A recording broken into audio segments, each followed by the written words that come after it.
Welcome back to our second lesson in the unit about the Communist Manifesto. Last time we talked about the historical context of the pamphlet. Now let's introduce Marx's theory of history and crisis embedded in the text. We're going to have a whole module on dialectical history, so even though this is a long lesson, it's really just an introduction to historical or dialectical materialism, which Marx is known as the father of. If the first guiding question in this video is what is dialectical materialism, then the second question is what is the theory of crisis presented in the Communist Manifesto? The manifesto makes the claim that capitalism is unsustainable. So what's the argument there? That's what we're going to address today. Take a look at how we will approach these questions. The first half will be about the structure of the dialectical materialist theory of history. To understand Marx's theory of history, we have to understand the way that he analyzes and categorizes society dialectically. So we begin with the way Marx's dialectical materialism differs from Hegel's dialectical idealism. Then we begin with Marx's first triad, the first dialectic in society. No, it's not the commodity as many people think. It's actually labor and the subcategories of labor that he calls the three factors of production. Then we move on to talk about the forces and relations of production. The dialectic between these two categories is known as the base, or the mode of production. This is connected to Marx's idea of the superstructure of society. Once we have all these categories introduced, we can see the map of the social totality, the broadest category Marx systematically deduced using the dialectical method.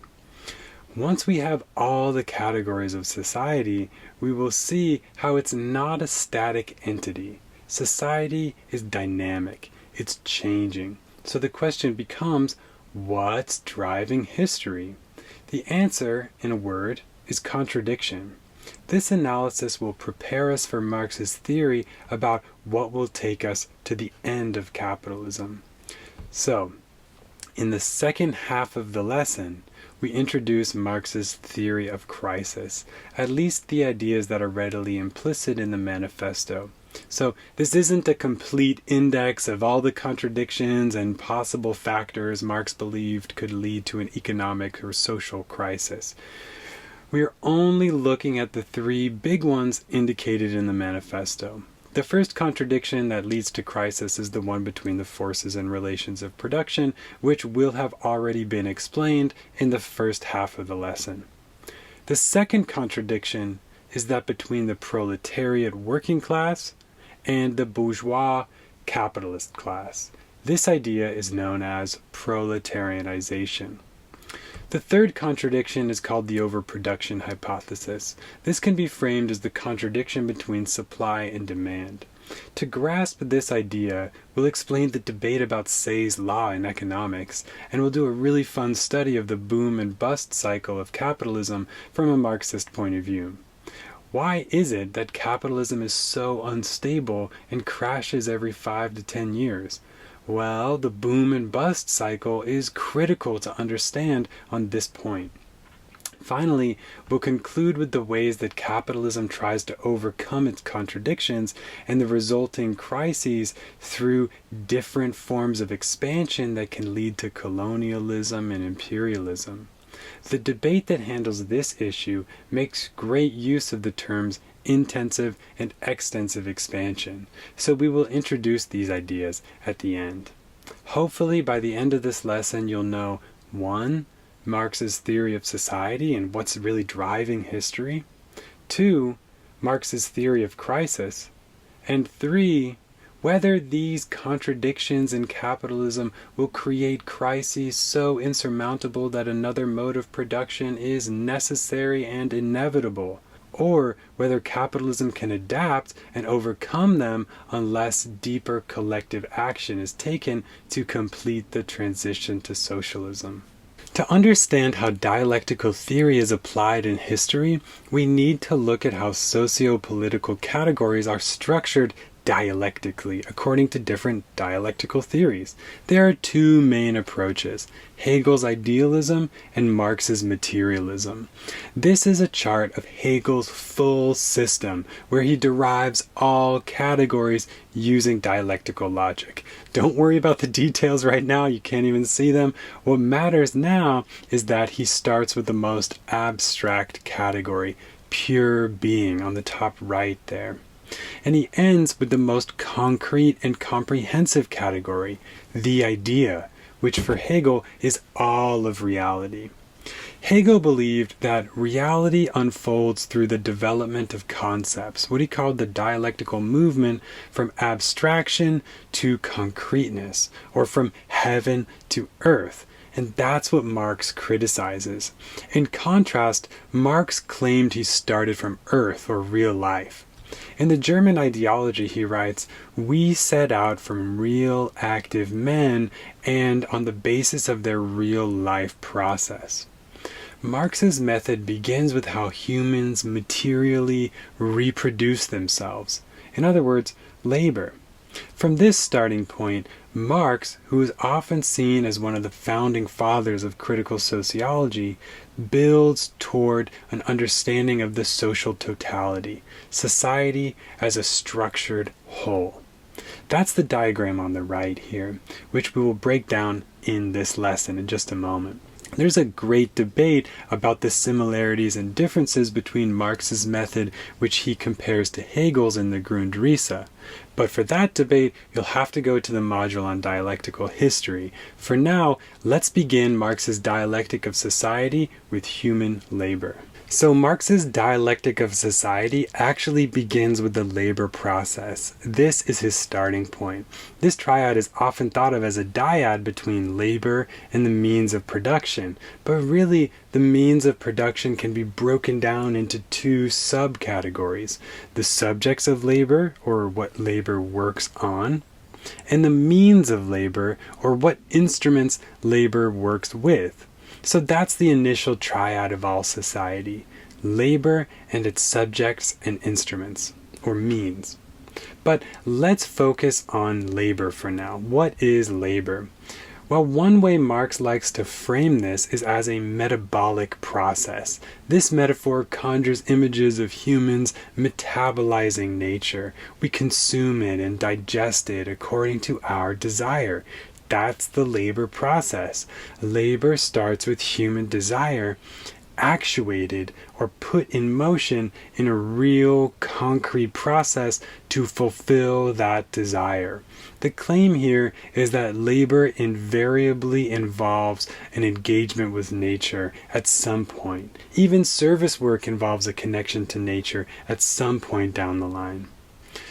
So the dialectic of society begins with labor, and that means all further categories of society are really just subcategories of labor. Since labor is the first category in dialectics, this means all further categories can be deduced from labor. So you can see why the starting point of any dialectic is such a huge philosophical decision. But wait. Why does Marx start with labor and not with the subjects of labor, which is the category that contains nature? Nature is what labor works on. It's labor's subject or object. Nature clearly predates humanity, so it should come first, right? Well, here's the thing. Marx didn't explicitly create a dialectic of all categories like Hegel did. If he did, Marx would very likely have put nature first. But Marx is not deducing the universe, he's deducing society.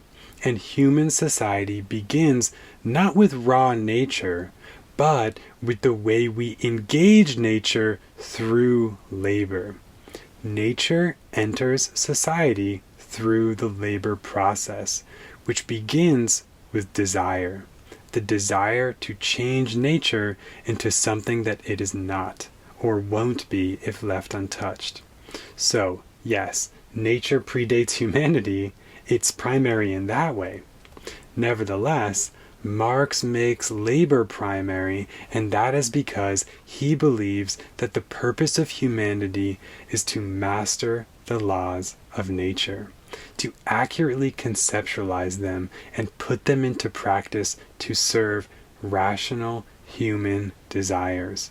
Therefore, between the two terms, human labor and the means of production, human labor is the dominant term. So already in this first dialectic, we get this fantastic and controversial idea that the purpose of humanity is to gain mastery over, and yeah, in some sense, dominate nature. But this doesn't mean what it sounds like. This doesn't mean humans should exploit nature in the way that we're doing today. That is a self-destructive process. It's irrational. Today, humans have, in fact, not mastered the laws of nature and internalized them such that we have created a sustainable relationship with nature, which is the only kind of relationship that could truly suit our needs. No, in fact, in capitalism, we are on the road to an environmental apocalypse. So this isn't true mastery. This is a blind and uncontrolled and irrational attempt at domination. What Marx is implicitly calling for here is for humans to gain a masterful and rational understanding of the laws of nature such that we can truly shape it to suit our desires, which, when considered rationally, are very much connected to the needs of the polar bears and the penguins and coral reefs and so on. It doesn't take a genius to figure out that it's all connected. Okay, it's very important to know that this is a different vision than how we usually think about mastering nature, okay?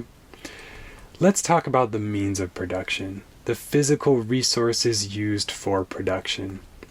Now, I know I said that humans are supposed to master nature or gain a masterful understanding of nature, and this is true.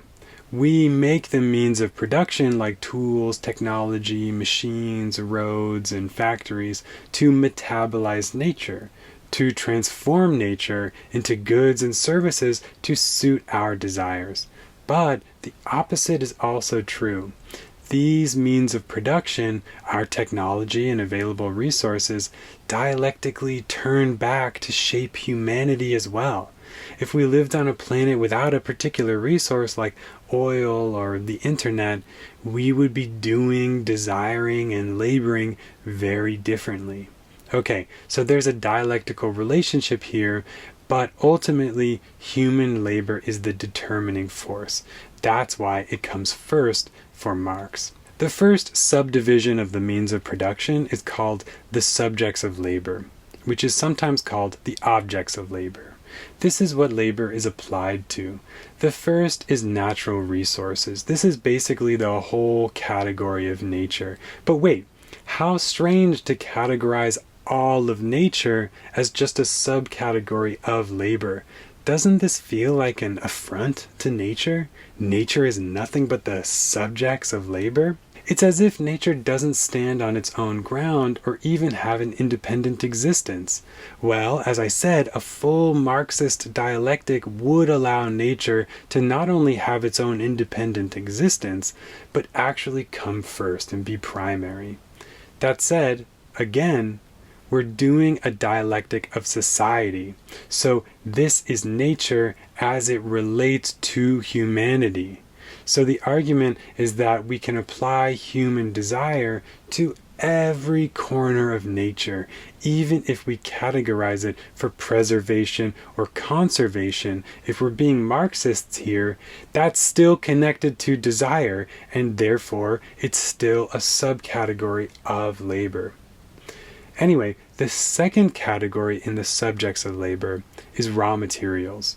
These are things that were once natural like wood or iron, but have now been significantly modified by a labor process, but are not yet suitable as a finished good. They're necessary parts of a production process to eventually meet human desire. Examples of raw materials are yarn for a textile mill or a superconductor for a computer. Okay, with that, let's move on to ask the question, what does labor work with? With what do we transform the the subjects of labor. These are the means or instruments of labor. To build the foundation for a home, for example, we don't just dig around in the cold, wintry earth with our bare hands. We use tools, like shovels or animal labor. And when humanity became really advanced in the modern age, many tools were replaced with complex machines that could automate great deals of human labor. And we have infrastructure like roads, bridges, power grids, and the internet to help us expedite the labor process. Also, labor happens at a place. Maybe it's on the land, or maybe it's in a high-tech factory building. This is also part of the means of labor. The point for us here is that humans make tools, machines, infrastructure, warehouses, and shipping vessels, and all the rest of it so as to expedite and make possible our labor process, our metabolization of nature. So, on one hand, the subjects of labor are used to make the means of labor. You need wood to make an axe. On the other hand, you need an axe to chop down wood. So there's a dialectical relationship going on here. The subjects and means of labor influence each other, and both of these categories influence human labor possibilities and thereby influence humanity in general, which is to say that the resources available to us and our level of technological advancement impacts humanity in general and our capacity to labor in particular. So these three moments are the three factors of production, but they have another name: the forces of production. The three factors of production, human labor and its subjects and means, come together to form the productive forces of society. All societies have some level of productive forces. This is the intellectual, material, and technical capacity of a society to produce goods and services to meet human desires. Marx often refers to just two components of the productive forces: human labor and the means of production. But it's important to remember that the means of production itself includes both the subjects and the means of labor. What we have then is a dialectical triad that follows the same order that every dialectic follows, and it goes like this: 1. Affirmation, or the moment of unity; 2. Negation, or the moment of difference; and 3. The negation of the negation, or unity and difference together. Labor is the first moment. It forms a unity, and it's sort of the affirmation. It's the first moment.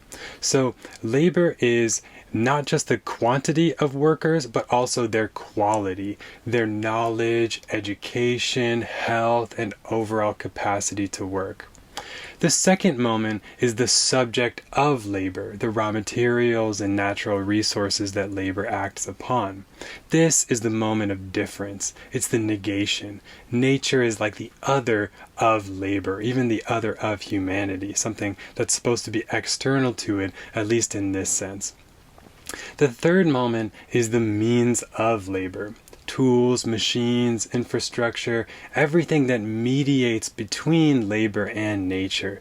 This is the negation of the negation, where human labor transforms nature and creates instruments to further its own productivity, to improve that relationship according to human desire. It's a synthesis, if you like that terminology, or unity and difference together. Labor and nature brought into relation through technology and tools and all the rest of it.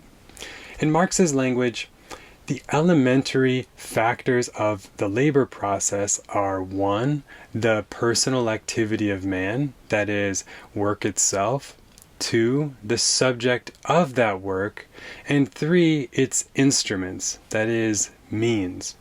Just remember that while these factors of production do have an order that Marx outlines in this quotation from Capital, the downside of tree charts like this is that they seem to imply a rigid separation between categories. But that's a radically undialectical way to understand this. The point that I tried to make in the last slide is that all these categories overlap with each other and mutually constitute one another in specifically determined ways. ways. So just remember that there is overlap here despite the rigidity of the tree chart format. That's just for us to visualize this. Okay, finally I can present to you something that a mentor once said to me, and it lives in my head rent-free, so I have to share it with you here.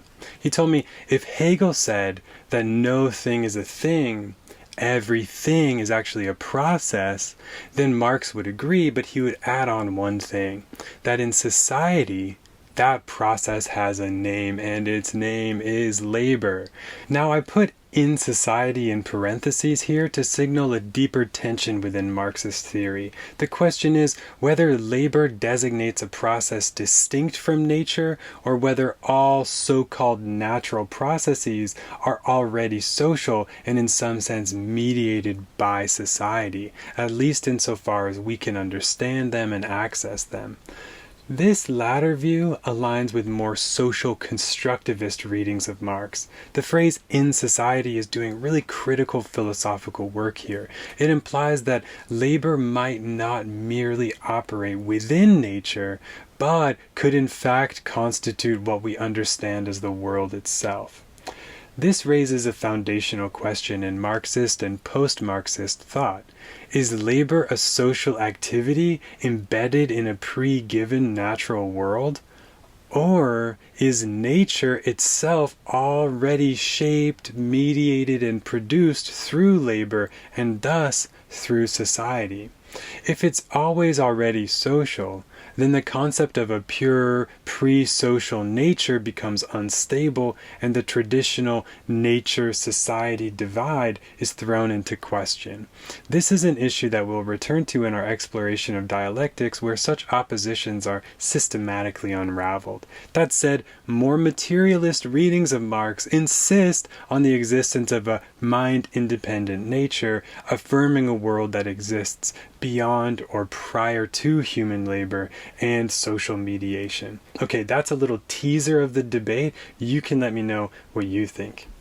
As we continue through Marx's dialectical derivation of all the categories of society, we started from human labor and we're going to finish at the social totality. And we just saw the forces of production, the capacity of a society to produce. But now we come to the relations of production, which is already implied in the category of the forces. You can't just have the forces of production. They have to be set in motion somehow. And so now we enter into the tricky and uneven terrain of power, politics, and control. How the forces of production are set in motion to produce is always a political question. That's why what Marx was doing then and what we are doing here isn't just economics, it's political economics. The relations of production describes how people relate as goods and services are produced and then eventually distributed to the population. Now in market societies, a great deal of goods and services are distributed through trade or exchange, but not all societies do it this way. Maybe instead of a market society, there was a gift-giving society, or a centralized command economy where the state allocates goods based on some criteria like need. Let's take a look at how Marx breaks down the relations of production into three categories which correspond to his 3 volumes of Capital. In Volume 1, he talks about production. In Volume 2, he talks about circulation. And predictably, in Volume 3, he explains the moment of unity and difference together. So he analyzes the whole process of capital as a whole. These 3 moments are not separate domains, but moments in a unified system. The relations of production are the sum total of social relationships that people must enter into in order to survive, produce, and reproduce their lives. When Marx writes Capital, his goal is to give a detailed, dialectical analysis of these relations. For now, we'll leave that full analysis for a later module on dialectical logic and also the modules on Marx's economics. But in the Communist Manifesto, which is written before Capital, Marx focuses on just one aspect of the relations of production, class relations. And here's the basic picture. In every society, there are two broad kinds of people: those who produce the goods and services that society needs, and those who do not produce but still need to consume. This rift between producers and non-producers is called the production boundary. Marx's point is that the producers in every society need to produce more than they themselves get to consume, right? They need to feed the babies, the sick people, the old people, and so on, those who can't produce. This amount of value that is over and above what the producers themselves consume is what Marx calls the surplus. The question that Marx's analysis leads to is the question that every society must answer one way or the other, and that is, who controls the surplus that the producers produced? Marx uses a technical term to describe societies in which the people who control what's done with the surplus are different than the people who produced that surplus. He calls them exploitative. Let me give you some examples of exploitative societies. In slavery, enslaved people produce the surplus, but the masters control it. In feudalism, the serfs produce the surplus, but the lords control what's done with it. And yes, in capitalism, the employees produce the surplus, but the employer class controls it. Employers are the ones who don't do any work. They literally just own stocks of the company and skim value off of the top. They own the value created there. You don't. You just work for them for a wage. Marx is going to make a really big deal about this production boundary and the question of who controls the surplus in capitalism. Is it the producers themselves, or is it some other exploitative class? If the surplus is controlled by anyone other than the producers themselves, then it's an exploitative situation, an exploitative system. Marx tells us that in exploitative societies, producers lack control over the surplus value that they themselves create. This system is enforced by hierarchies. Under capitalism, this takes the form of corporate dictatorships, or what Noam Chomsky calls private tyrannies. For 8 hours a day, workers obey bosses or face termination. Unlike democratic systems, where the workers collectively, democratically decide what to produce, how to produce, and what to reinvest in, corporations concentrate power at the top. And so the only structural power employees have is the ability to quit. But of course, in order to live, they have to find some other corporate hierarchy to work under. Now we come to the question of which term is dominant in the relations of production. We saw that in the relation between human labor and the means of production, human labor determines, dominates, shapes, structures, conditions, or grounds the means of production. But what about in the relation between economic classes? Who really holds the power, the producers or the non-producers? Now, I know that everything I've been saying about how corporate hierarchies are private tyrannies can make it seem like the non-producers, the capitalists, are the dominant term, because they are the dominating, oppressing class. And that's true. But actually, Marx teaches us that the opposite is also true, and that in fact, the producing class has the real power. Why is this?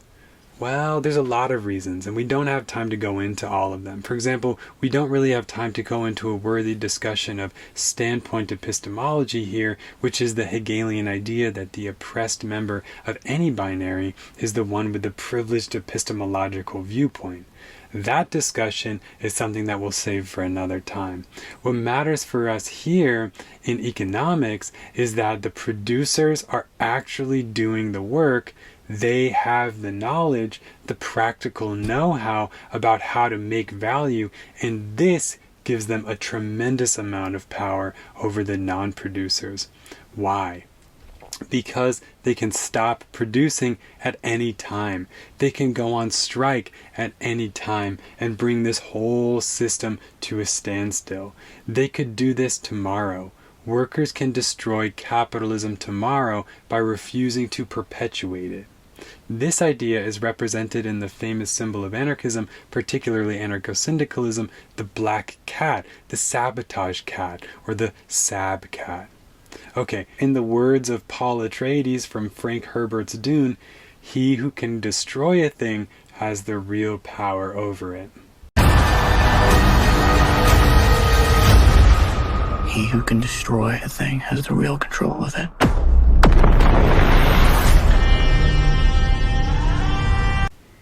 Okay, so now we're finally in a position to really understand the whole economic foundation of society, or what Marx calls the base. The base is also referred to as the mode of production of a given society. Examples of bases or modes of production are primitive communism, slavery, feudalism, capitalism, and socialism.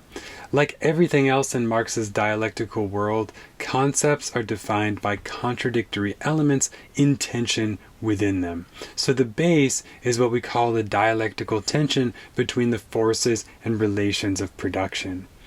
Now we know that the relations of production set the forces of production in motion and bring them to life in a particular way. In capitalism, this is done hierarchically. But Marx is actually going to say that in the tension between the forces and relations, one term is dominant in just the same way that human labor dominates or determines the means of production, and the producers ground the non-producers. The forces of production dominate, condition, or determine the relations of production.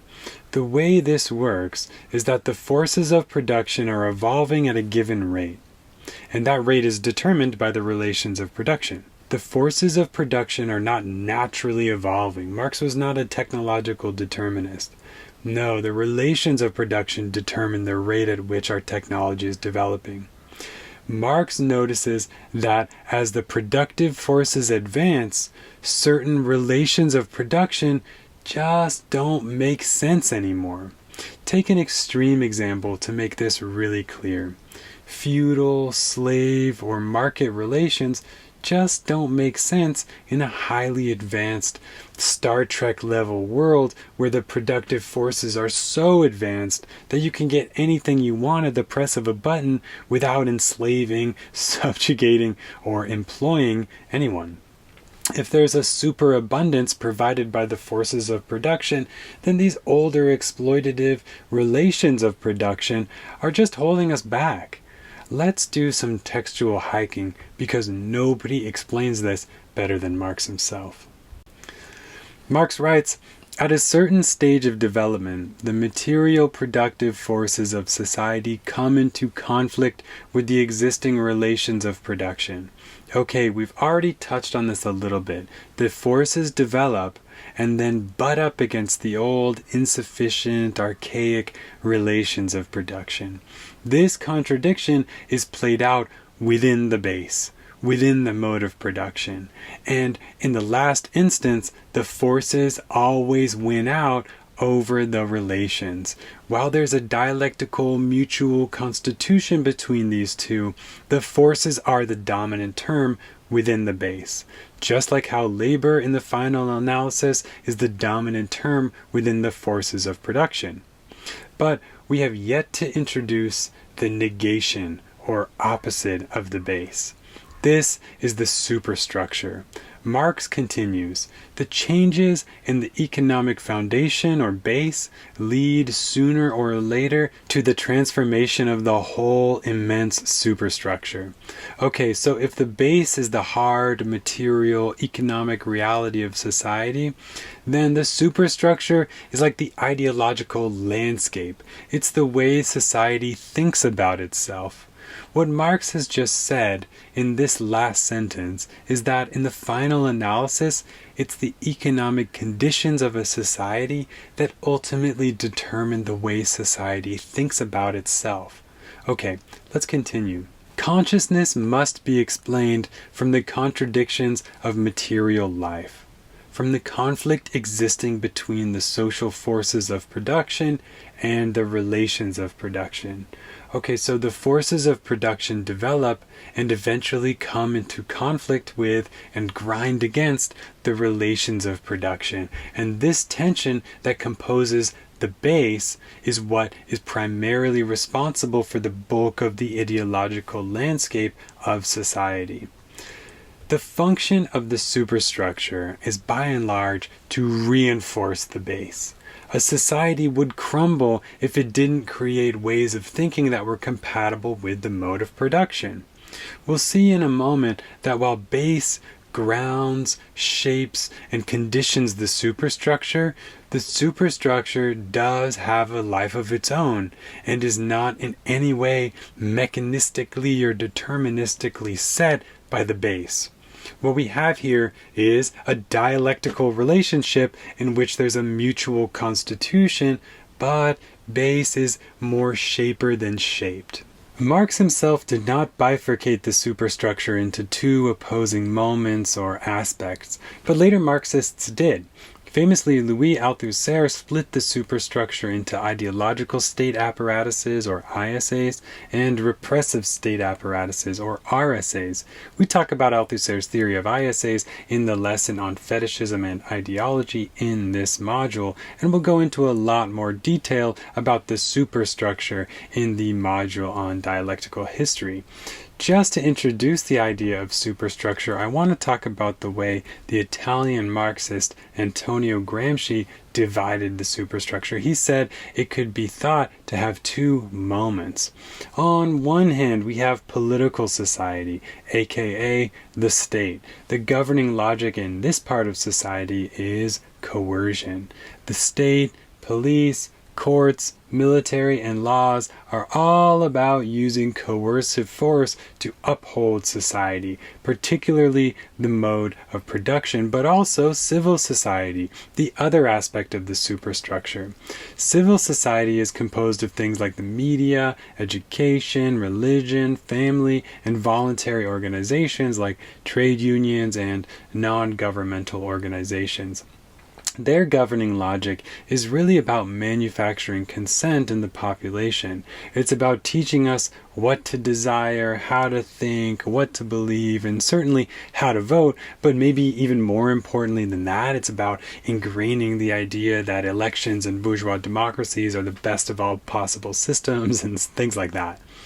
Gramsci is going to say that there's a dialectical relationship going on between these two moments of the superstructure. They reinforce each other in an infinity of ways. For example, the media in civil society manufactures consent for wars carried out by the military and political society. And on the other hand, the state uses coercion to ensure everyone goes through the education system and so on.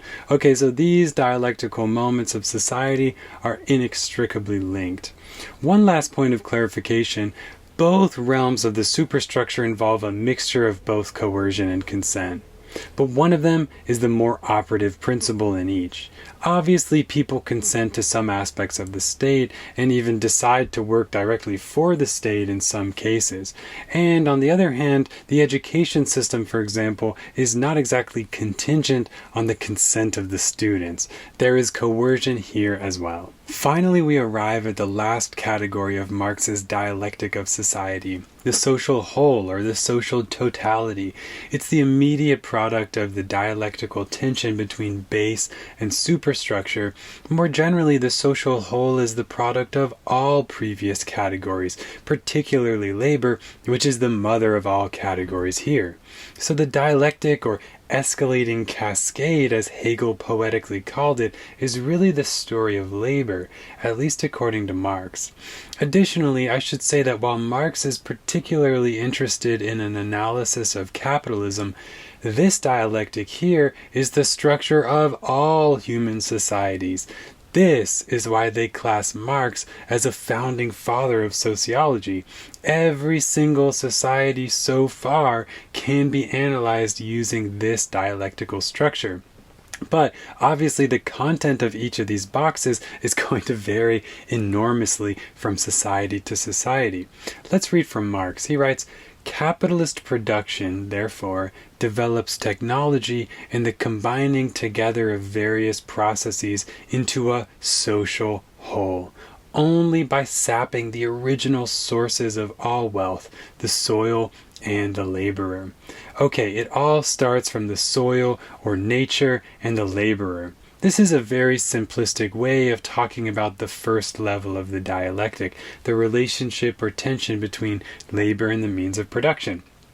This tension is the forces of production, which is the given level of technology in a society, and that implies some sort of productive relations which set them in motion. This relationship is known as the base, or mode of production, which implies a superstructure or a society's way of thinking about itself and its material existence. And all these mutually constitutive moments come together to form the totality of society. The interdependence of each of these categories sort of reminds me of the Vedic and later Buddhist myth of Indra's web. You might have heard of it. The story goes that the god Indra casts a web over the entire universe, sort of like a spider web. And as the sun shines through the rain or morning dew that is collected in the nodes of each point in the network, a slight change in one part of the network is going to make the whole thing change or shimmer. Okay, so now that we finally understand Marx's sociological map of society, we can ask the question, what drives history? Society is not static and unchanging, so what is pushing changes in the content of each of these boxes? What drives the revolutionary transitions between modes of production? What is making this web shimmer? The key is contradiction. What drives history? For Marx, it's contradiction. And the most important contradiction that drives history is the one between the forces and relations of production, between the technical capacity of a society to produce and the human relationships that organize to fulfill that capacity or not. We're going to go into a lot more depth about this in the module on dialectical history. For now, let's just make some broad strokes to paint a picture of how it is that one mode of production can fall and another can take its place because of the contradiction between forces and relations. The first thing to remember is that for most of recorded human history so far, the relations of production have been hierarchical. The producers have been exploited by the non-producers. The lords exploited the serfs. The masters exploited the people they enslaved. And the capitalists exploit their workers. These exploitative class hierarchies in the relations of production are the fundamental wound that history has been trying to heal for hundreds and even thousands of years. Marx tells us that the forces of production have been and still are evolving to outmode the relations of production again and again until we can finally abolish class hierarchies in the relations of production. The first line of the first chapter of the manifesto is that the history of all societies so far has been this history of class struggle. He's referring to class hierarchies in the relations of production. So far in human history, there has almost always been a contradiction in the relations of production, and that is the contradiction between classes organized hierarchically. Particularly, this is about the production boundary that we introduced earlier in the lesson. In feudalism and capitalism, and of course slavery, the producers are exploited by the non-producers who nonetheless sit at the top of the hierarchy. This is the wound that needs to be healed. What drives history is the class wound in the relations of production, and the forces of production rubbing up against that wound again and again in new ways. Simply put, Marx is telling us that we're going to have crisis and revolution after crisis and revolution until we can finally organize ourselves as egalitarians without class hierarchies. That's what this whole thing is about. As we'll see in the next slide, arriving at communism not only means eliminating hierarchies and classes, this actually implies eliminating the production boundary itself. It means abolishing the distinction between producers and non-producers, and finally coming to the realization that everyone, yes, everyone contributes to society. We all have value. We all contribute value. And we're all entitled to economic rights that ensure everyone access to the same means of life as equals. It's not that everyone needs to end up with the same amount of everything, but everyone has an equal right to the means of life. This is the difference between equality or sameness and equity or fairness. To visualize this, we have here some examples of modes of production that involve a production boundary, that is, a theoretical separation of who works and who doesn't. America didn't go through a feudal stage, so we can just as easily substitute slavery here for feudalism as the pre-capitalist mode of production. The point is that all these historical modes of production had systems that divided them up into classes according to ideas about who worked and who didn't work, which of course involved superstructural ideologies that defined what counts as labor and what doesn't. It's only when we get to communism that this wound is healed, that the production boundary is abolished, and we recognize that we all have intrinsic value, that we all contribute value to society, we are all connected to the value production process, and so we can all think of ourselves as producers in a million ways. A friend who helped her author friend write a book by having a good conversation. The consumer who bought the book, completing the value production and realization circuit. The caregiver or mother who works to raise children in a billion ways. The culture bearers, the dancers at festivals, the street artists, the child who inspires people, the patient who heals themselves to step back into any of these roles, the question askers, the volunteers, the organizers.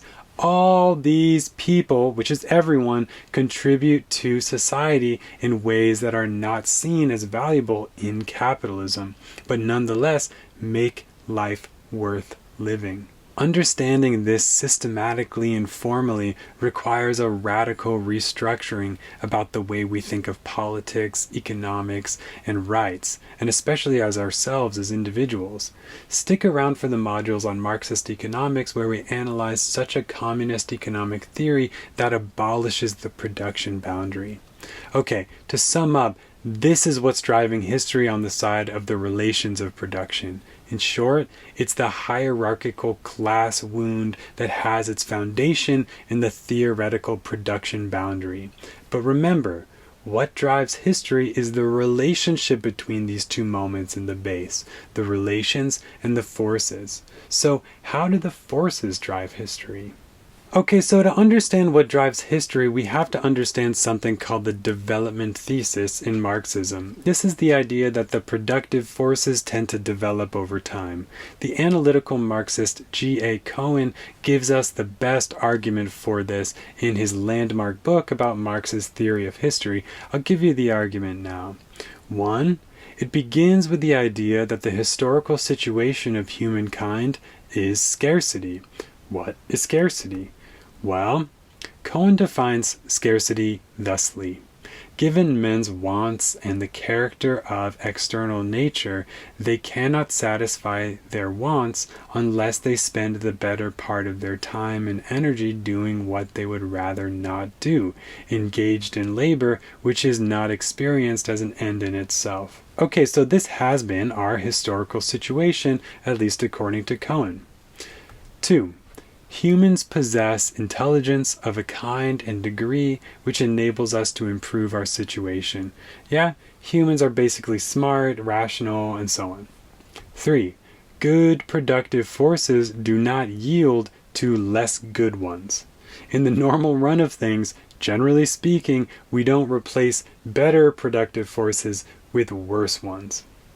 Okay, good so far. Number 4. On the other hand, productive forces are frequently replaced by better ones. Okay, that's it. It's really simple. Generally speaking, because of scarcity, we have a desire to improve the productive forces, and we're smart enough to do it, and when we do it, the improved technology tends to stick around, and we build on that. That's the whole argument. That's the development thesis. Okay, to fully dissect the argument about the way the forces of production outmode the relations of production, let's take a brief tour through history from a typical Marxist standpoint to see how this contradiction played a part in almost all the transitions between modes of production so far. This is not an exhaustive list about all the historical, actually existing transition between societies, but this is going to give you a classic, archetypal case of a lot of those examples. Okay, so how did primitive communism become slave society? Well, increased production made communal life unsustainable, leading to class divisions and the rise of slavery to control labor and resources. In early societies, shared labor and resources made sense because there wasn't that much to go around. But as tools and techniques improved, humans began producing greater levels of surplus goods, right? More than what was needed for survival, and they developed better ways of preserving that wealth too, like in money. So this expanded wealth led to the question, who controls the wealth? So increased production created the material basis for private property and class divisions to control the increased production. Communal forms couldn't handle these new contradictions, and slavery emerged as a system to control labor and redistribute all this new value through coercion. All right, how did slave society become feudalism? What's the typical story here? Well, the rigidity and inefficiency of coerced slave labor became a barrier to productivity and stability, giving way to feudal relations that tied peasants to land in a more sustainable agrarian system. Slave-based societies, for example Rome, needed constant conquest to sustain themselves and capture more people to enslave. But conquest couldn't continue forever. Also, enslaved people had no motivation to work well or to innovate, and the economy couldn't adjust to local or long-term needs. As empires declined and rural economies took over, slavery became a liability. Feudalism replaced it by tying peasants to the land, offering more stability and a better fit for decentralized agrarian life. It's probably also a useful reminder to note that slavery was outmoded by capitalism, not feudalism in the USA, and you can see why. American capitalism demanded a highly educated workforce, highly educated productive forces, right? Labor. And for slavery to work, they had to be systematically barred from education. So it's not going to work. Slavery was outmoded. Okay, how did feudalism become capitalism? Feudal society was based on extra economic coercion. That is, peasants were bound to the land, and surplus was extracted through political and legal domination. In late feudal England, landlords retained political control over land, but increasingly faced market pressures, especially rent competition. As feudal surplus extraction hit its limits and peasant autonomy grew, lords restructured social property relations to survive. They enclosed the land, they evicted peasants and imposed leases. turning land into capital and labor into a commodity.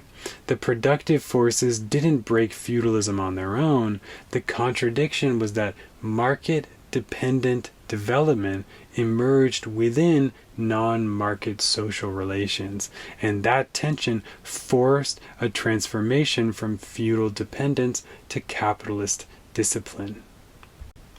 Let's see how Marx himself formulates this in the Manifesto. He writes, "At a certain stage, the feudal relations of property became no longer compatible with the already developed productive forces.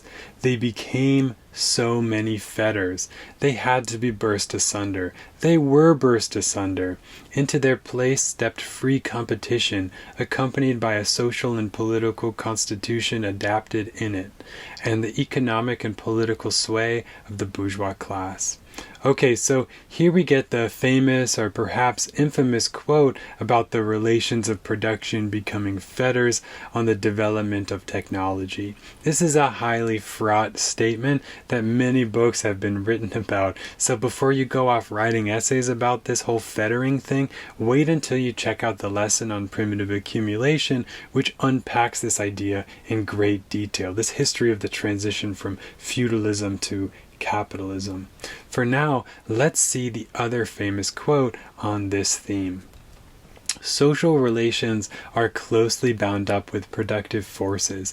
In acquiring new productive forces, men change their mode of production, and in changing their mode of production, in changing the way of earning their living, they change all their social relations. The handmill gives you society with the feudal lord, the steam mill society with the industrial capitalist. Okay, there you go. Now we can ask the question, how have capitalist forces of production outmoded capitalist relations of production in a way that only communism can reconcile? Well, the capitalist forces are so developed that scarcity is or will soon be illusory. Okay, we're talking about superabundance here, where automation takes care of undesirable labor. Capitalist relations are premised on scarcity. Even the price mechanism is based on scarcity of supply and even demand. If there's no scarcity, then the price mechanism and the whole market system collapses. So in come communist relations of production that allow free development of forces according to social need, not just profit. Under capitalism, production is already collective, carried out by interdependent workers, technologies, and global systems, but the fruits of that labor remain privately owned and controlled by capital. This contradiction between producers and non-producers rises and intensifies as productivity rises. How? 1. Automation reduces the need for labor. Yet, survival still depends on wage work. So the incentive to automate isn't there. The productive forces are being held back by people who would be put out of a job by that automation. Okay, 2. Intellectual property. Cooperation and collaboration needs to deepen further to advance production. Yet, decisions remain in the hands of profit-seeking elites who keep intellectual property and resources away from each other instead of sharing them freely and collaborating to meet social needs in the best possible way. 3. The global economy outgrows the political shell of the nation-state. Transnational corporations extract value worldwide but owe loyalty to no democratic authority, dodging taxation and regulation. The result is inequality, ecological breakdown, political crisis, and gaps in regulation. The transition to global communism is not inevitable or automatic. It must be fought for through conscious struggle by the working class to transform the relations of production from private command over socially produced value to collective democratic control over production itself. And there's a million ways to do that. Communism is the resolution of this contradiction, not the end of production, but the end of the production boundary and the class system that follows from it. Let me remind you that the developmental rate that capitalist relations have set is faster than any other in history that we know of. Marx writes, "The bourgeoisie cannot exist without constantly revolutionizing the instruments of production, and thereby the relations of production, and with them the whole relations of society. The bourgeoisie, during its rule of scarce 100 years, has created more massive and more colossal productive forces than have all preceding generations together." So, the bourgeoisie, as an extension of the laws of motion of capital, has been compelled to quickly develop the forces of production. But why? What's the mechanism that sets the rate of development in capitalism? Well, a major part of the story here is that because of the drive to compete with each other, corporations are compelled to reinvest their profits into more efficient technologies, tools, and machines. This is why the capitalist class has been compelled to invest in innovation, because of capitalism's logic to grow or die, be outcompeted by somebody else who will invest in labor-saving technologies. And the manifesto says here that as the forces of production develop, they will outmode and revolutionize the relations of production and set in motion the whole revolutionary transformation of society. What might be surprising to see here is that the revolutionary agent of the manifesto is, in many ways, the bourgeoisie. Let's read from Ellen Wood to sharpen this idea of the bourgeoisie as the revolutionary class. Kind of counterintuitive. She writes, "But any reader of the manifesto must be struck by the fact that the revolutionary hero of its eloquent narrative is the bourgeoisie. Marx and Engels hoped and confidently expected that the bourgeoisie's conquests would eventually be overtaken by the triumph of the working class and socialism. But even while the manifesto calls workers to arms and foresees their emergence as a truly revolutionary force, it tells the triumphal story of the bourgeoisie. I think if we're going to understand the manifesto, we have to see it in some ways as praise of the accomplishments of the capitalist class, of modernity in some ways, which has done what it has done because of the imminent pressures within the logic of capital.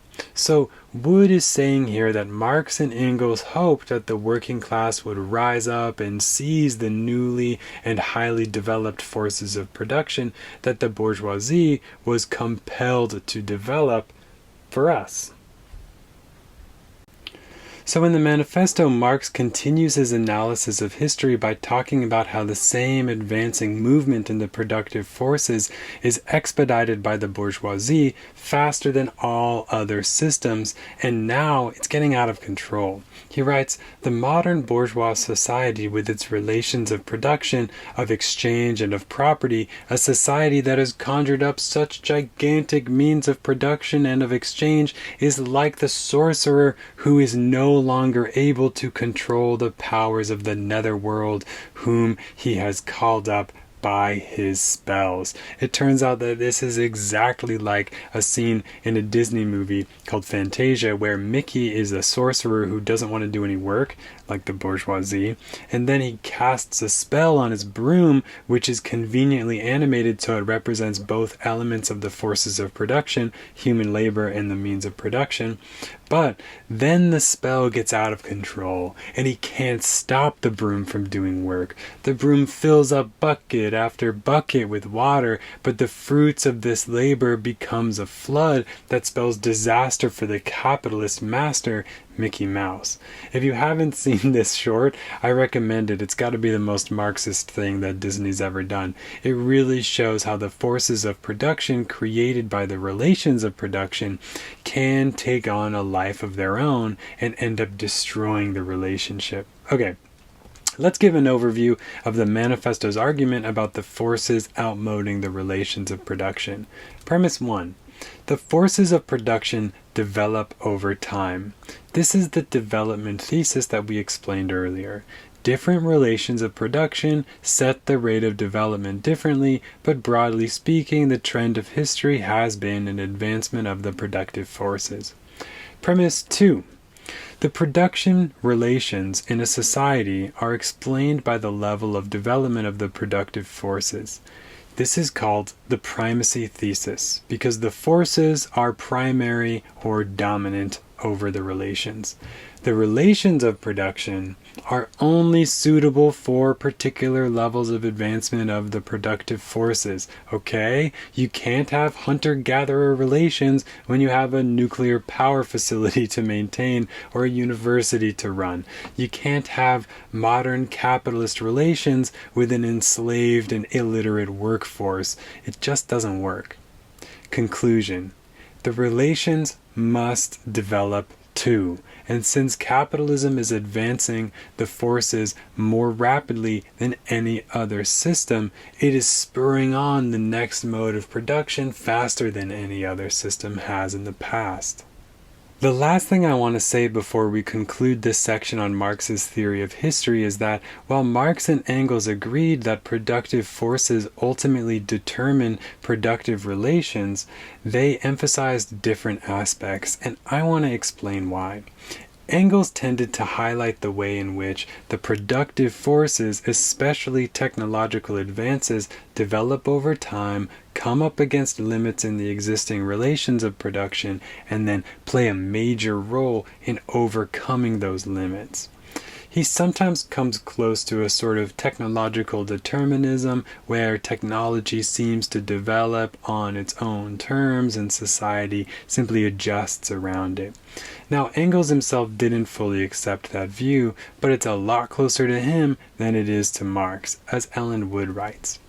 Engels suggests that history from the beginning has been moved forward by the constant progress of productive forces, especially technological improvement, and that social relations have been compelled to adapt to these developing forces. Marx, on the other hand, was far less deterministic. He emphasized the dialectical relationship between productive forces and relations. As Ellen Wood writes, she continues, but in Marx's version, the emphasis is less on some trans-historical process of technological progress and more on the historically specific effects of particular social relations. His emphasis is above all on the ways in which the distinctive conditions of capitalism, the relationship between an exploiting class of capitalists and a propertyless class of wage laborers, has been accompanied by a historically unique drive to revolutionize productive forces. Throughout history, there has certainly been a long-term improvement of productive forces, but, as Marx tells us, all societies before capitalism had a built-in tendency to keep production as it was. Only capitalism has broken that universal rule and created new pressures constantly to enhance labor productivity by technical means. So, Marx highlights 3 points concerning the importance of the relations of production in their role in this relationship. 1. How the relations of production can themselves accelerate or constrain the development of the productive forces. Okay, this is repetition. We've been talking about this.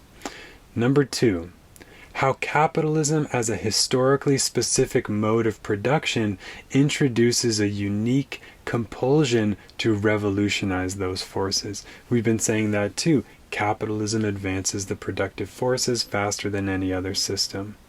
But now we come to number 3.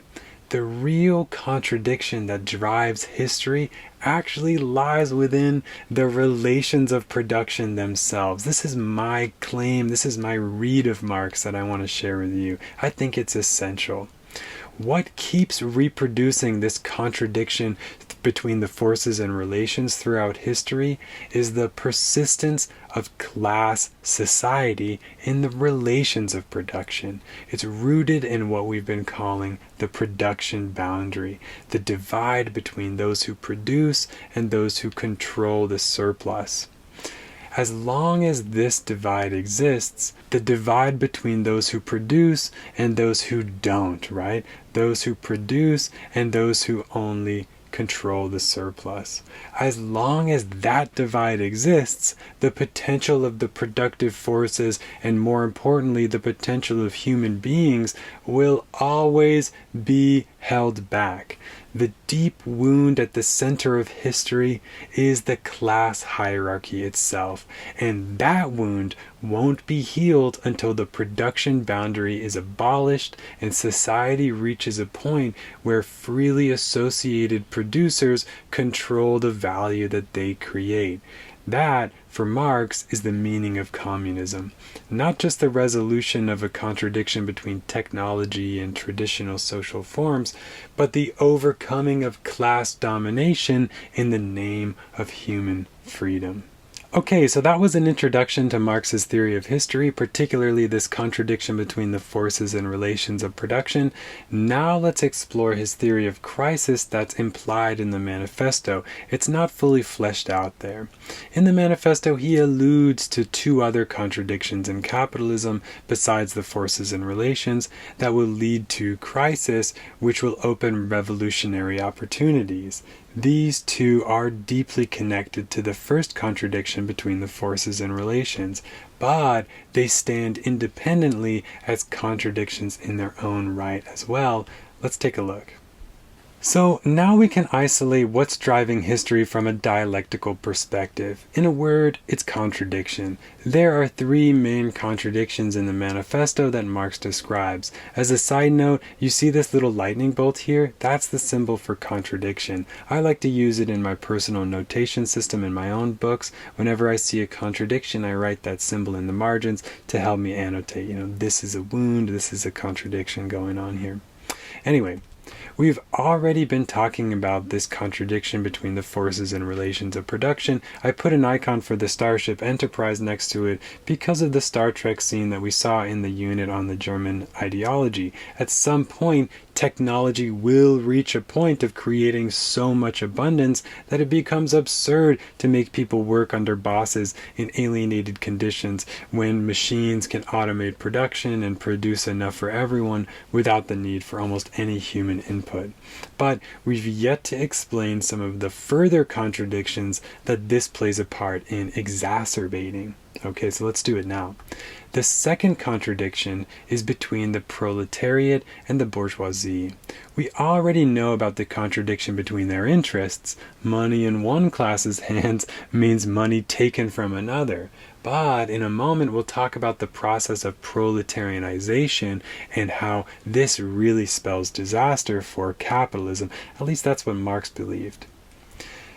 The third contradiction emerges directly from the first. As competition pushes the advancement of the productive forces, capitalism will be able to produce more and more. But as technology increases the productive capacity, there is nothing in the logic of capitalism that makes wages increase along with the increased productivity. So there will likely be a rift. Because workers won't be able to buy all the commodities that they produce, they simply don't have the buying power.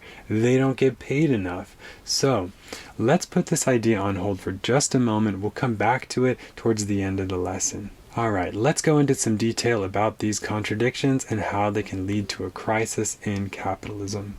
There are a lot of dynamics and tensions that can be filed under the contradiction between the bourgeoisie and the proletariat. But let's talk about the major one, proletarianization. It's the process in which other sectors of society become employees working under employers.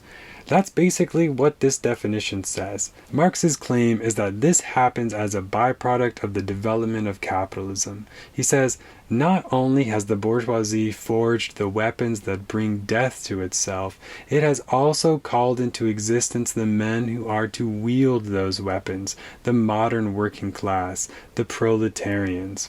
Notice that Marx is holding both the positive and the negative effects of proletarianization together here. Yes, more people are being exploited under capitalism, but as we'll see, this process increases workers' power. Closely related to proletarianization is the process of urbanization, where either cities get bigger because people move to them or new areas grow into new cities. Marx writes, "The bourgeoisie has subjected the country to the rule of the towns. It has created enormous cities, has greatly increased the urban population as compared with the rural, and has thus rescued a considerable part of the population from the isolation of rural life." Okay, so cities are increasing in both number and size. Two things to note about this quote. One, there is a power imbalance between cities and the countryside. Cities tend to dominate the rural populations in the same way the more developed or capitalized countries tend to dominate less capitalized countries. 2. When Marx refers to urbanization rescuing people from the isolation of rural life, he's referring to the backwardness of rural life in his time, the domination of the cities over rural life. But also he's talking about how vulnerable workers are in the countryside compared to the larger groups of workers in the cities who can form organized movements, combinations, or unions. Let's go into detail about one key dynamic in proletarianization. The working class increases in number and concentrates in the cities by eliminating all other classes and sort of sucking them into the proletariat. Think about how Walmart has taken over so many different businesses and concentrated them all into one. Let's read. The lower strata of the middle class, the small tradespeople, shopkeepers, and retired tradesmen generally, the handicraftsmen and peasants, all these sink gradually into the proletariat, partly because their diminutive capital does not suffice for the scale on which modern industry is carried on and is swamped in the competition with the large capitalists, partly because their specialized skill is rendered worthless by new methods of production. Thus, the proletariat is recruited from all classes of the population. So, small businesses fail, and everyone who ran them became workers for the larger corporations that outcompeted them. Also, craftsmen and guild workers get outcompeted because their jobs get automated. So you see the connection to the forces of production outmoding previous ways of producing goods. I've made a graph here on the right that sort of shows what Marx is talking about. All these disparate classes are becoming siphoned into this employer-employee dichotomy. The consequence of all this is that the working class grows in number absolutely and relative to the capitalist class. And that's really what matters. Okay, if we assume that growing numbers translates to growing power, then it's safe to say the tendency of proletarianization is to increase the power of workers. There's a second consequence of proletarianization besides an increase in numbers, though. Workers are also being concentrated together, making it easier to organize, and as big companies take over smaller ones, it becomes easier to switch them into democratic socialist organizations. That is to say, it's easier to transform one big organization than many smaller ones. This is a great example of Marx's special brand of optimism. Capitalism is doing much of the work for us. Yes, conditions are declining, but as they do, revolutionary opportunities are never far behind. I just want to do some textual hiking here to explain the points we've been drawing out from the manifesto. Marx writes, "But with the development of industry, the proletariat not only increases in number, it becomes concentrated in greater masses. Its strength grows, and it feels that strength more. The increasing improvement of machinery, ever more rapidly developing, makes their livelihood more and more precarious. The collisions between individual workmen and individual bourgeois take more and more the character of collisions between two classes. Thereupon, the workers begin to form combinations, trade unions, against the bourgeois. They club together in order to keep up the rate of wages. Here and there, the contest breaks out into riots." Okay, so tensions are rising here. Before we move on from proletarianization, let's summarize Marx's argument that it'll lead to a crisis that represents a revolutionary opportunity. We already explained the first two premises. One, the working class grows, both absolutely and relative to the capitalist class. And two, urbanization concentrates workers into cities and into fewer and fewer businesses. These two premises are about how the working class is growing in power relative to the capitalist class. The third premise is that workers are immiserated increasingly. As the working class grows and grows, the supply of workers goes up, which means the price of labor goes down, that is, wages go down, and this makes people suffer. It's self-evident that as people suffer more and more, their desire for change grows and grows. Premise 4. Technological advancement and automation exacerbate the three previous premises. And this increase in the productive forces is what opens the door to new modes of production. It's the alternative, socialism. So, Marx concludes proletarian revolution is possible, desirable, and likely. Notice that much of this argument hinges on premise 3. Workers have to suffer for this to become a truly unsustainable process that leads to crisis. Okay, in the interest of intellectual honesty, let's explore some countervailing tendencies that we can identify, especially since Marx's time. The first is that workers are disincentivized to take collective action because their livelihoods are often at risk when they strike or unionize or protest. So when workers don't take collective action or unionize, the job of academics isn't to say that they are stupid or under some false consciousness or ideological illusions as the left, the academic left, has sometimes done. The job of academics, instead, is to strategize ways to reduce the incentives not to collectivize or unionize or strike. For example, we could develop organizations to raise money for a strike fund, and that would incentivize workers to strike and make their threats to strike more credible because they have a fund on which to draw from so that they can strike without starving their families. Okay, the second countervailing tendency pushes back against premise 3. The idea is that workers' standards of living may increase. For example, living standards did increase in the 1990s in America. However, at the same time, many poorer countries saw a decline in their standards of living, and everywhere, relative poverty increased. That means the gap between the rich and the poor got worse. It increased. So that's something to recognize and really highlight.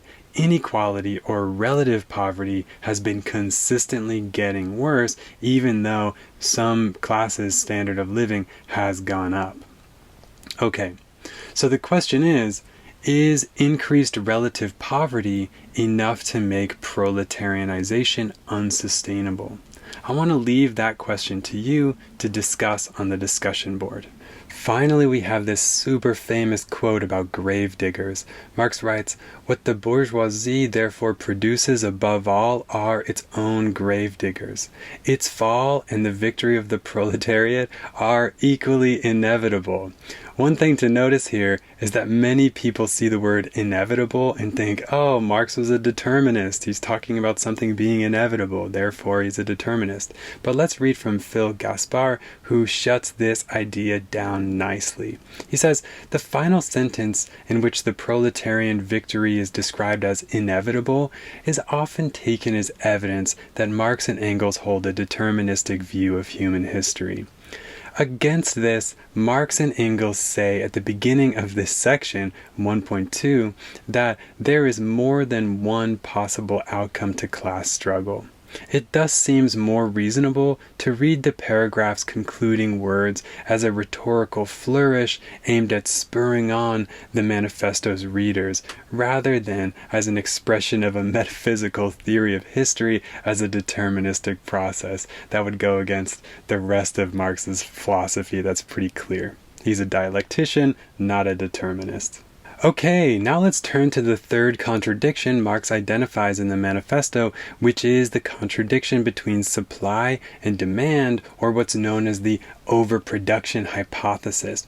This is something we'll go into in a lot more detail in the economics module, but let's give a preliminary understanding here because it's mentioned in the text. So the overproduction hypothesis is really a contradiction between supply and demand. Specifically, Marx claims that capitalism produces a tendency for supply to outpace demand, which you can see on this graph. It should strike us as a little strange that this is a bad thing. Too much supply? Too much abundance? This means we overcome scarcity. This should be a good thing. But in capitalism, it's a cause of crisis. This, to me, is a major indication that capitalism is an irrational system. Abundance should be a good thing. Let's read from Marx. He says, "Because there is too much civilization, too much means of subsistence, too much industry, too much commerce. The productive forces have become too powerful for these conditions." Here Marx means the relations of production, by which they are fettered. And so soon as they overcome these fetters, they bring disorder into the whole of bourgeois society, endanger the existence of bourgeois property. Okay, I just want us to see how this contradiction is connected to and even caused by our first contradiction that we talked about in this lesson between the forces and relations of production. It's the productive forces that are producing these conditions of an extreme supply, and that's going to really rub up against the productive relations, right? Capitalist relations. They just can't handle it. To understand the overproduction hypothesis, we first need to understand the person that it was aimed at, Jean-Baptiste Say. Say's law begins with the idea that demand creates supply. He didn't invent this idea. It's as old as economics itself because it's completely uncontroversial. When people want something, there's a gap in the market, and capital rushes in to fill that gap by producing commodities to meet that demand. That's how capitalists make sales. Okay, so far so good. We can all agree on that much. But Say took it a step further, and here's where things get interesting, because Say flips this idea on its head and says both are true. He claimed, quite dialectically, which might be sacrilege for a Marxist to admit, but anyway, he says that supply actually creates its own demand. That should raise some eyebrows. Okay, let's hear this in his own words. But before we do, just a warning that these are dense economic quotes, but just stick with me, I'll unpack them clearly in just a moment. Say writes, "A product is no sooner created than it from that instant affords a market for other products to the full extent of its own value." He goes on, "As each of us can only purchase the productions of others with his or her own productions, as the value we can buy is equal to the value we can produce, the more men can produce, the more they will purchase." Okay, Now let's be clear about what Say is definitely not saying. Let's clear up a common misconception. He's definitely not suggesting that you can just produce anything like shit-flavored ice cream and expect it to sell. Say would absolutely agree that if no one wants your awful product, then nobody's going to buy it. So what is he saying? Here's the logic behind Say's law, step by step. He says, premise 1, when firms produce goods, they hire workers, which means they're distributing wages and thus creating buying power. Production implies employment, and employment means people are getting money in their hands to spend elsewhere in the economy. When you hire workers to create a supply, your employees have buying power because you paid them, hopefully. That is effective demand. Supply creates its own demand. All right, premise 2. Firms also need to buy inputs, labor, materials, tools, etc. They need that in order to produce. So when a firm supplies commodities, it also demands commodities before it can create that supply. The labor and materials that go into production are that demand that it takes to create a supply. So supply kind of already implies a demand, right? A demand that created the supply. Okay, the conclusion Say draws from this is the total supply of goods in the economy must generate a corresponding demand somewhere else in the market. After all, to produce is to have already bought labor, creating consumer demand, and to have bought inputs, creating producer demand.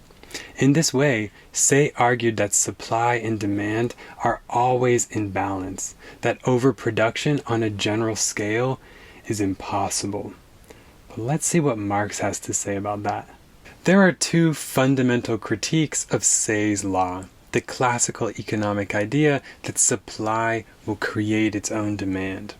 First, we now know from historical experience that general gluts can and have happened. These are situations where masses of goods sit unsold on the shelves despite having been produced for sale. They can't be sold, no one can buy them. The demand that Say's law seems to promise just isn't there. The second critique has a pretty cool name. It's called the paradox of thrift because it happens when rich people who own capital are thrifty. They don't invest. And when rich investors all save their money and they aren't investing, their money isn't put into circulation. So no demand is being created, which really challenges Say's law about supply always creating its own demand. The fact is that there are periods in which it is neither prudent nor profitable to invest or consume, which can lead to stagnation and crisis. To find out when these two problems with Say's law are likely to come into effect, let's take a quick and dirty walk through the boom and bust cycle of capitalism. We can first imagine that production expands over the course of business. Why not? Let's assume that business is good to start. Then, more workers get hired because of expanding production. But now, what Marx calls the reserve army of the unemployed is being used up.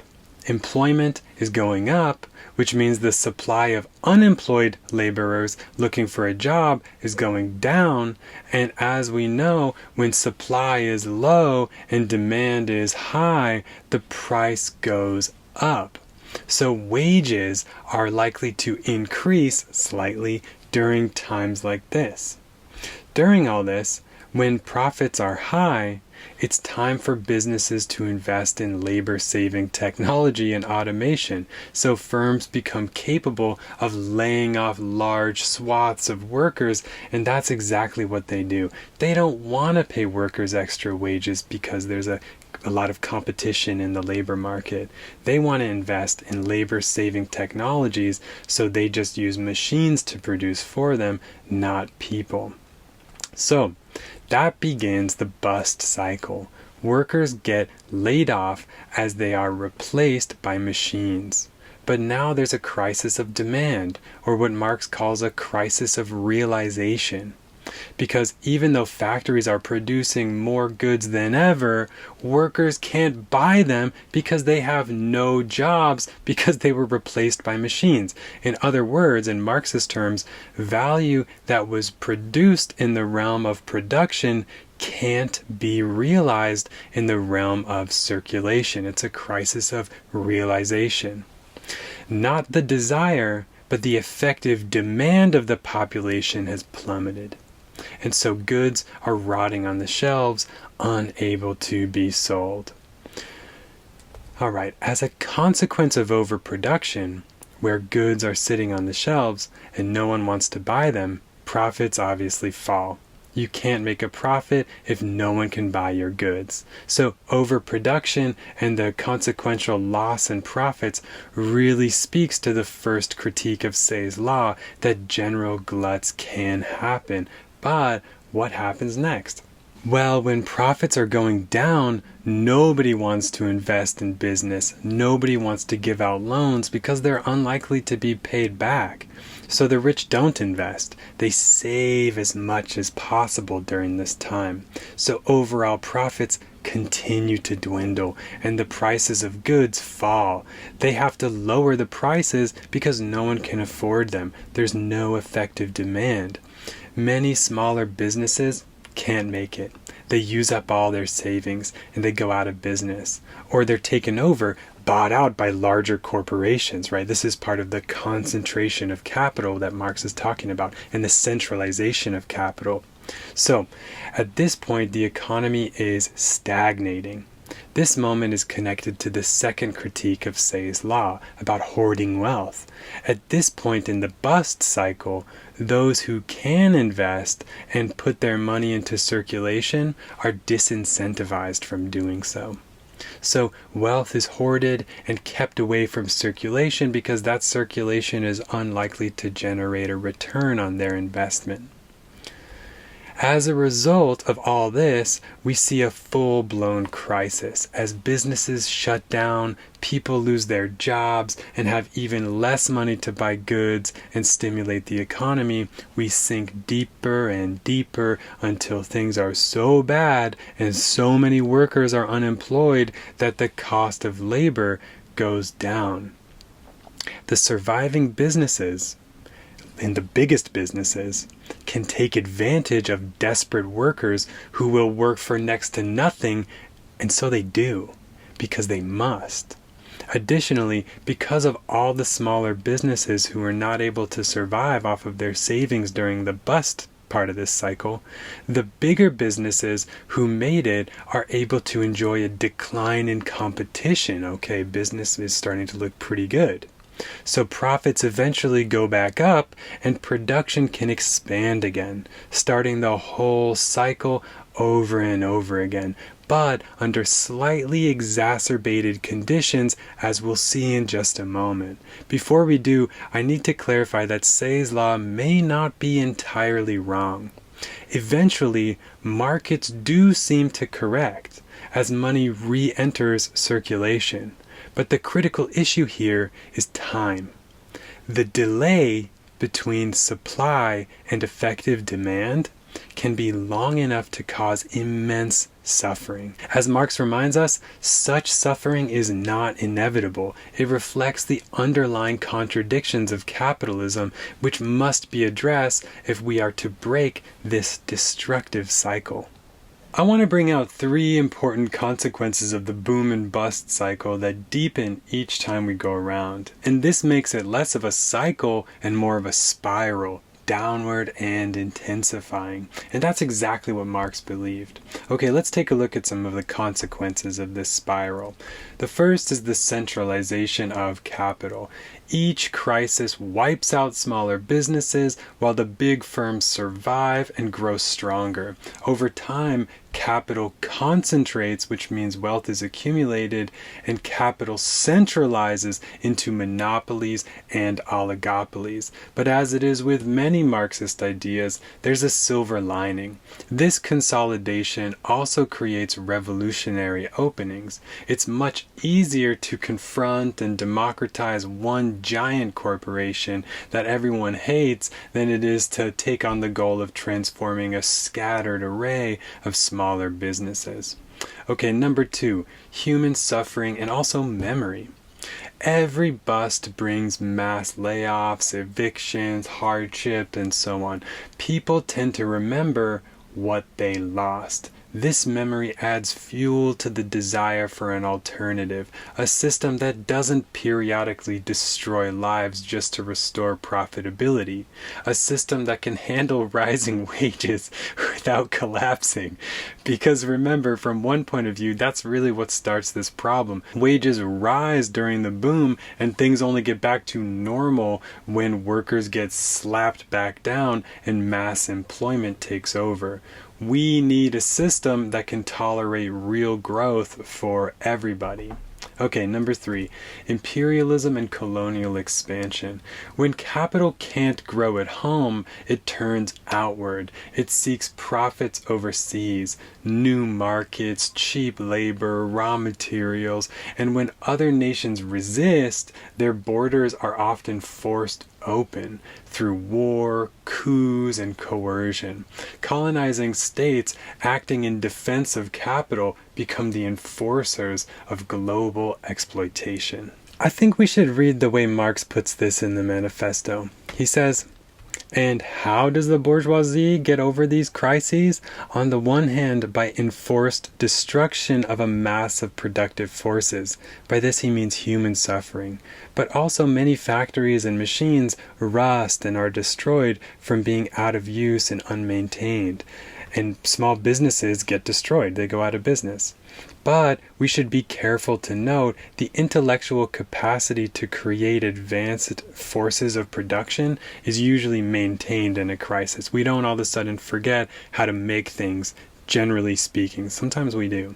Okay, he continues. On the other, by the conquest of new markets and by the more thorough exploitation of the old ones. That is to say, by paving the way for more extensive and more destructive crises, and by diminishing the means whereby crises are prevented. It's this second solution that I want to talk about right now. This is where imperialism and colonialism come in the conquest of new markets.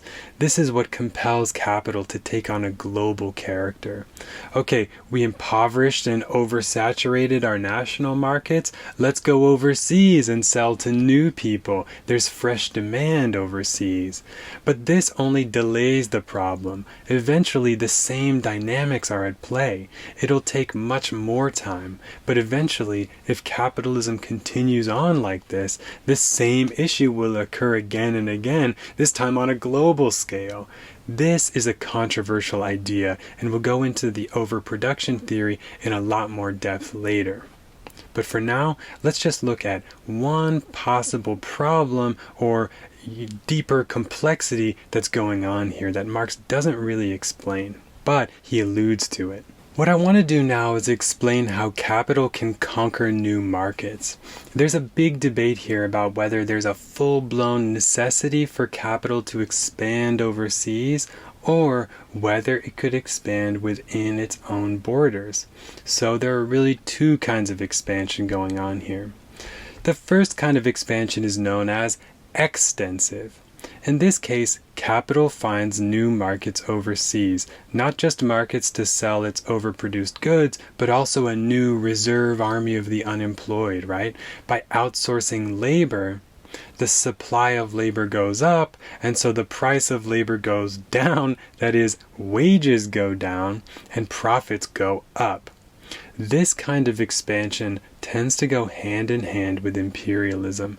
It's an open question whether there can be extensive expansion without imperialism. Historically, there's no doubt that what happened and what is still happening was and still is imperial expansion. But Can we imagine a capitalism in which globalization occurs without imperialism? Can we imagine a globalized world that is done consensually and not coercively?